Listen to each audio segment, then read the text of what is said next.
Okay, let us consider now one example for these quadratic splines, so that we can have a better understanding of the idea behind the quadratic splines. Let's consider this example. Now, suppose there is data which is given, so corresponds to for a velocity which is moving upward as a time. So with time, how the velocity is changing, that data is given here for the case of a rocket. So this is the data set, okay, that is available to us, and then we have to first determine what is the value of velocity at t equal to 16 by using the quadratic spline. That is the first question, that is the A. And then we have to find out what is the distance covered by the rocket from t equal to 11 second to t equal to 16 second. And third one is that we have to find out what is the acceleration of the rocket at t equal to 16 seconds. So these three questions we have to solve by using the quadratic spline. So we have this data with 6 data points. So first, if you want to draw these data, then we can also do that. Okay, let us draw that data, how it look like. So we can have x-axis, we can have an so it will be like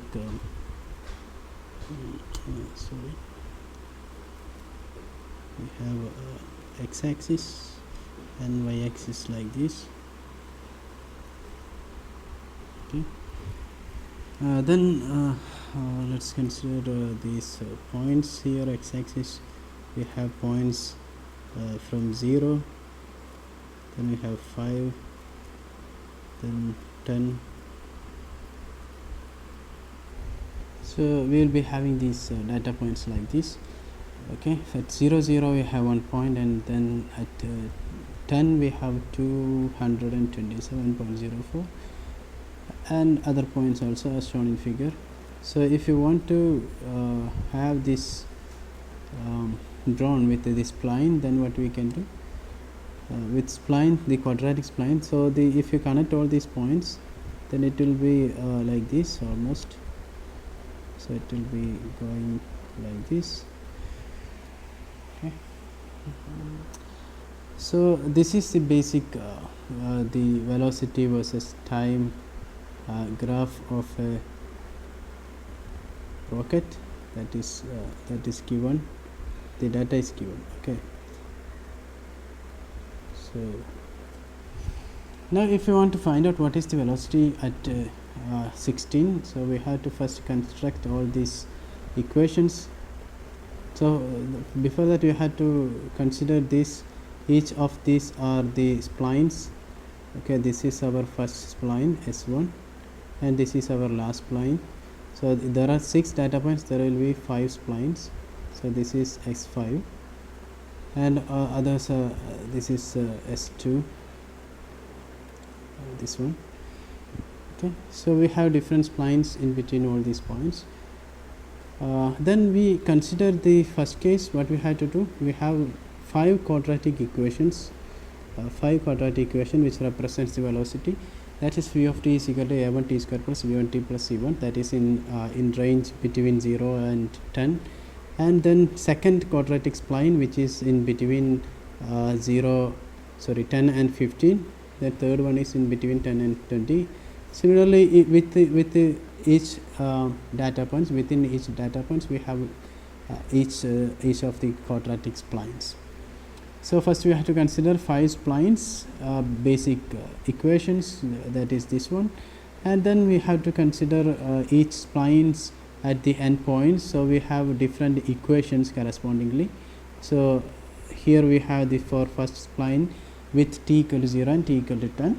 We have 2 different equations. Then second spline at t equal to 10 and t equal to 15, we have 2 different equations. That is for second case we have a2, b2, c2 are the coefficient, and for first case we have a1, b1, c1. Similarly, we can have 5 set of equations, so total there will be 10 number of equations for each splines at the endpoints. Okay, so that's we have to consider first. Then we will consider the interior points or nodes where we have the derivative or the slope will be same at that point for both the splines. So that is at interior points. Okay, so at interior data points, what we have, the slope is same for two adjacent spline. So if you are applying that condition, then we will be having 4 such points. We are having 5 splines. Okay, so we will be having 4 such points, and that condition will give you 4 equations. Okay, these are the 4 equations for correspondingly for t equal to 10, that is first one, t equal to 10, and then t equal to 15, t equal to 20, and t equal to 22.5. that we can see from this figure also. These are the points, t equal to 10, t equal to 15, t equal to 20 and 22.5. These are the points where we can have the both, for example, S1 and S2 having same slope at 10. Okay, so that is the next equations, that are the next equation that we have to consider. So we will get 4 equations from here. Then we have to consider any of the first or the last spline as linear. So we are considering here first spline as linear, which means that our A1 becomes 0, or which means that d square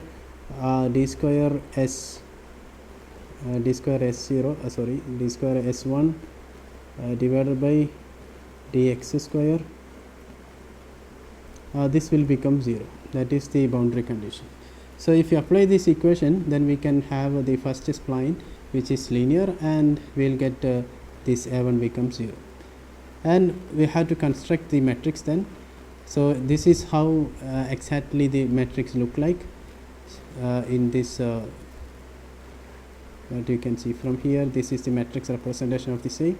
So we have this variable matrix, this is what is x, and we have the coefficient matrix C, and we have our equivalent value of the y for each equations.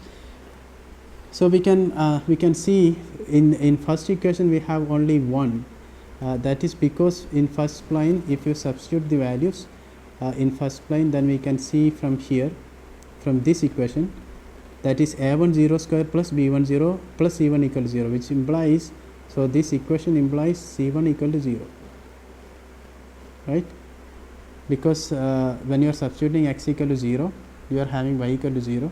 So A1 times x square becomes A1 0 square plus B1 times x becomes B1 into 0 plus C1, that is equal to 0, which implies C1 equals 0. This is this we can get from this matrix also. Here we have C1, that is 1 into C1 equal to 0. Okay. Similarly, we have to consider all the equation and set within this x and x, c, y matrices, coefficient matrices. And we can also see from this last line, this is nothing but 1 into A1 equal to 0. So which means that A1 equal to 0, that is our last equation, this equation. So that equation also. So we have to construct this matrix for each and every equation, then we solve for coefficient, then we will get these coefficients. Okay, this is for different spline. For example, for A1 we will have I equal to 1, we will get A1 B1 C1, and we can have A1 B1 C1 0, 22.7 and 0.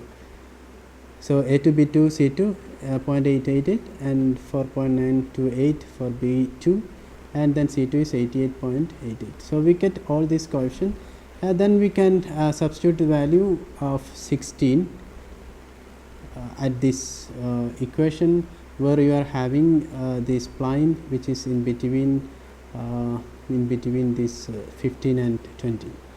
So if you are having 15 and 20, in between 15 and 20 we can find out what is the coefficient, and we will get the equations correspond to that spline.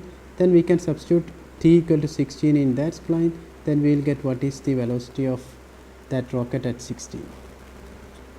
Okay. Similarly, you can find out the other values. We will discuss in that in next video. So this is basic idea of how we can find out these coefficients and how we can use that.